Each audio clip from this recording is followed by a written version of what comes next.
भगवान श्री योगी रामसूरतकुमार की सर्वं योगी रामसूरतकुमारार्पणमस्तु।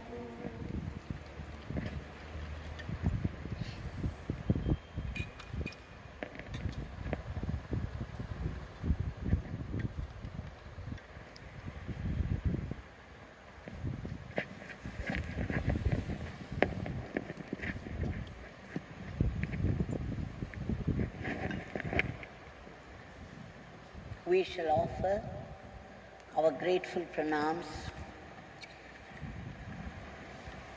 for Bhagwan's this huge grace for us to be able to sing his name for 1 hour. There could have been many, many blocks. Our own mind would sometimes resist these opportunities, finding excuses for not repeating the name. Would find itself very busy with something or the other, would excuse itself. But we were able to sit together chant his name no matter how busy we could have been otherwise. With deep gratitude, we acknowledge this grace from Bhagwan, and before we offer our prayers today, we shall see once again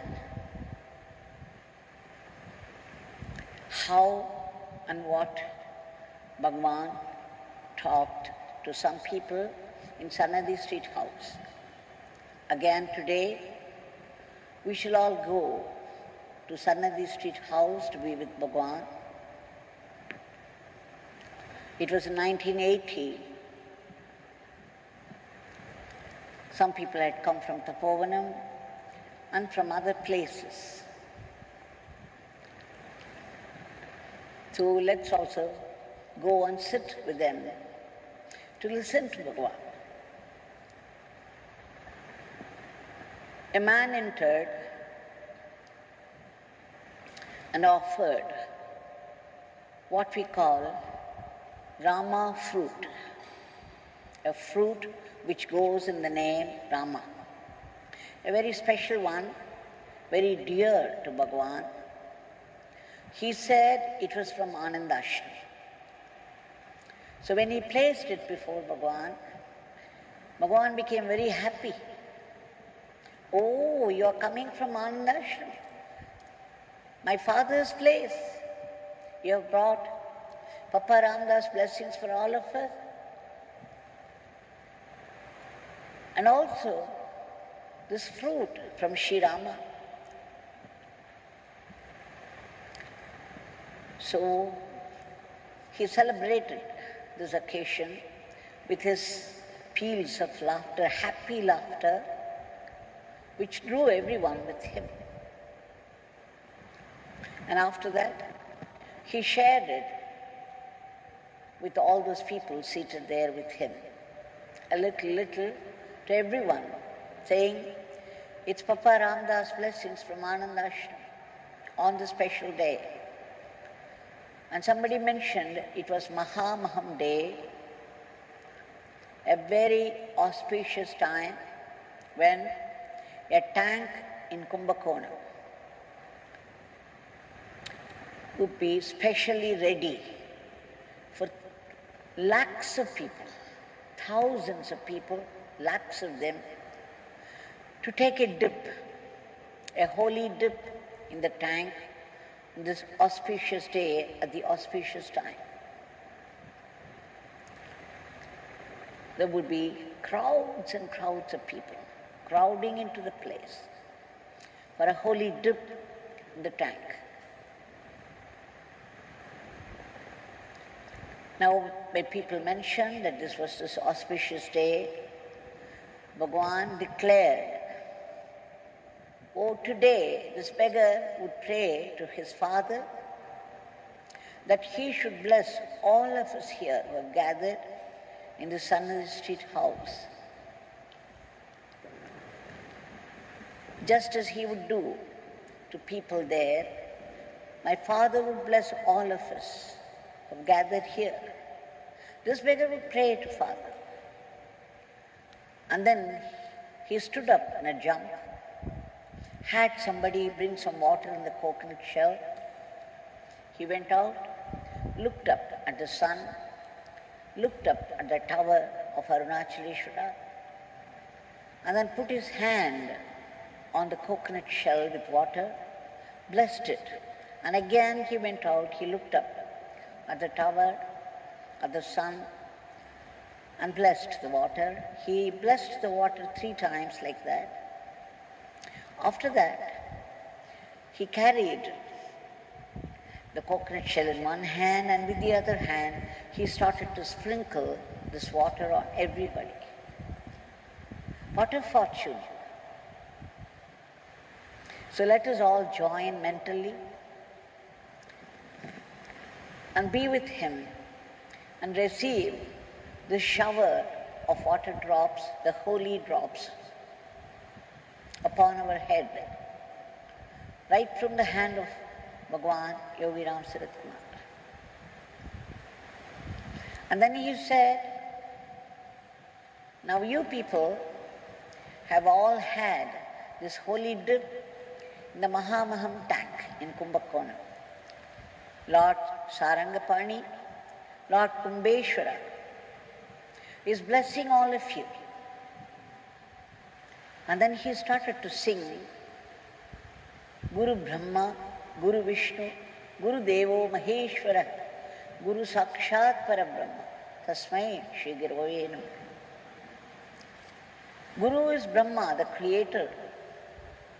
Guru is none other than Mahavishnu. Guru is Maheshwara himself. And Guru is Sakshat Parabrahman, the ultimate truth, the pure awareness which is manifested as Brahma, Vishnu and Shiva, the Trinity. Meaning that he himself was all that, and it was from his hand we were receiving all those holy drops of nectar. Then he said, wherever a Jnani is, wherever a seer of truth is, there, just like the confluence of Ganga, Jamuna and Saraswati in Allahabad, it's called the Tribeni Sangam. He said the Jnani's place, the very presence of a Jnani, the very presence of a Mahatma in communion with God all the time. There is this confluence of these holy rivers. It's called Prayag. The very presence of a Mahatma, the very presence of a Jnani is Prayag. And those who gather around him, whenever they gather around him, whenever they visit him, whenever they sit in his presence, they are having a holy dip in the confluence of the holy rivers.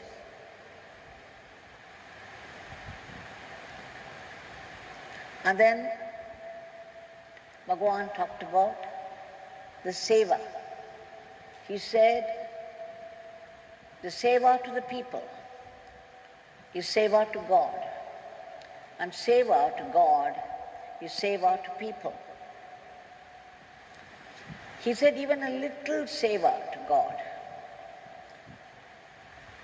amounts to enormous Seva to people. And then he said, above all these Sevas, the supreme Seva is Seva to one's Guru,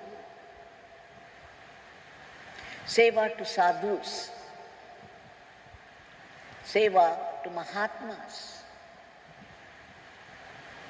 I remember at this point in Sudama, many years later, he took me to the amla tree, the gooseberry tree, and then he showed me the roots of the tree. He said, Devaki, when you pour water to the roots of a tree, you know the sap goes up to the very tip of every branch. It goes to every leaf, every flower, every fruit. It goes to the entire tree. And then he said, a Mahatma who has become one with God, who is in constant communion with God. When you do Seva to a Mahatma, it is doing Seva to the entire creation, because they have become one with the entire creation. At the time, two brothers came to see Bhagwan.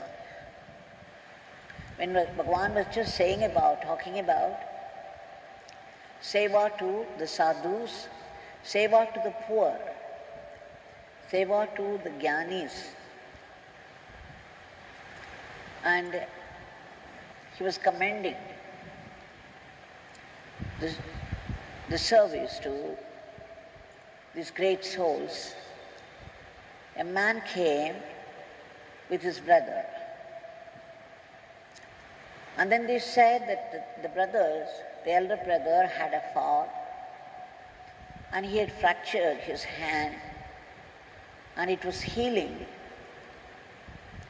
And immediately, a few months after, the other brother also had a fall. When he was riding a bike, he fell down and fractured his hand. And they had marks on the hand. And they showed. They were devotees of Shri Jnanananda Giri Swami.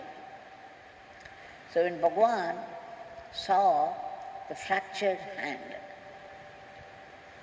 and of course it had healed, but it had left a mark, then Bhagwan, with great love and tenderness, said, "You see, you people have been serving Shri Jnanananda Giri Swami, which is no small task, which is no small seva. When a squirrel was attempting to do seva to Rama, Rama was overwhelmed with love. He immediately took this little squirrel. What seva the squirrel was doing? It was, they were building the bridge and they were throwing stones which would float so that they could make a bridge of the stones. And what could this poor squirrel do? But it so much wanted to serve Shri Rama. So the squirrel would go to the place where there was soil and then it would roll over that so that the soil would stick to his body. And then it would run there to the place where they were all throwing stones. It would drop all those. It would shake it. News of this sand would fall there. And then again it would come and roll on the sand of the beach. And then it would go and shake itself so that all those sand particles would drop off. So Rama was watching this and he was overwhelmed with love. And immediately he took the squirrel in his hand and stroked its back. And it left 3 white marks, 3 white lines on the back of the squirrel. This is the story behind the squirrel's 3 white lines on the back. This is an old story. And Swami was narrating this and said, just as the squirrel did seva to Shri Rama, and Shri Rama left 3 white lines on its back out of love, out of grace, you people have been serving your Guru, Shri Jnanananda Giri Swami. It is his marks of love on your hand. Do not think of it negatively. Do not think, oh, I was doing service to Swami and see what happened to me. I fractured my hand and I have a mark left behind. Think that they were marks of love in appreciation of your service to your Guru. Just see how Bhagwan interprets everything. Bhagwan told me once, the closer you are to God, the higher the interpretation you put upon everything, every happening. Swami used this to make a point that when we are engaged in seva to our Guru, we receive many blows, we receive humiliations, we receive a lot of criticism from people unnecessarily. It was Swami's advice to us by making this point. Think that your humiliations, the blows that you get, are blessings, marks of love from your Gurudev. What a beautiful way of saying it. So in our seva to God, in our seva to people, in our seva to our Gurudev, whatever blows we receive, we should look upon them as marks of love and appreciation from the Guru.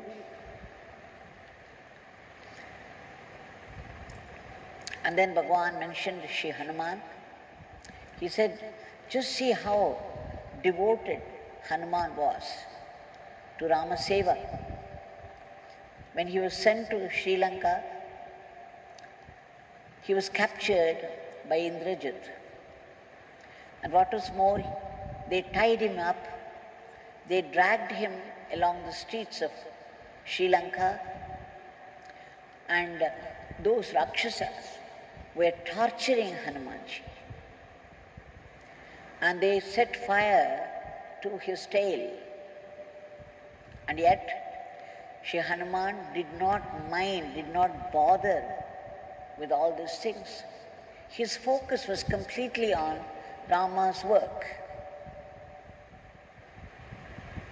He just did not care if the fire was burning him. He did not care how much they tortured him. He did not care. He did not bother with the humiliations he had to go through in the hands of those Rakshasic people. All that he could think of was Rama's seva. So Swami said, this is the ideal. This is the way. We must all become Hanumanji. Our focus must be only on seva, and we should not mind what blows we get in the process, what humiliations we receive, what criticisms come our way. It's all Rama Seva, and these humiliations and criticisms from fellow devotees and the blows we get in the course of seva, they are all to be considered as marks of appreciation from the Guru, marks of love from the Guru. So this is how he concluded the talk. How fortunate we are to have been able to visit him at Sannidhi Street House along with these people who were present there, and listen to Bhagwan. So let's remember, this is the way Shri Hanumanji was chanting Ram Nam all the time, and he was highly focused on Rama Seva. So this is how we should be. The monkey mind. Our minds are like monkeys all the time, jumping from one thought to the other. Just as the monkeys jump from one branch of a tree to another, our minds are always wandering from one thought to the other. But this monkey mind must be made to serve as Hanuman.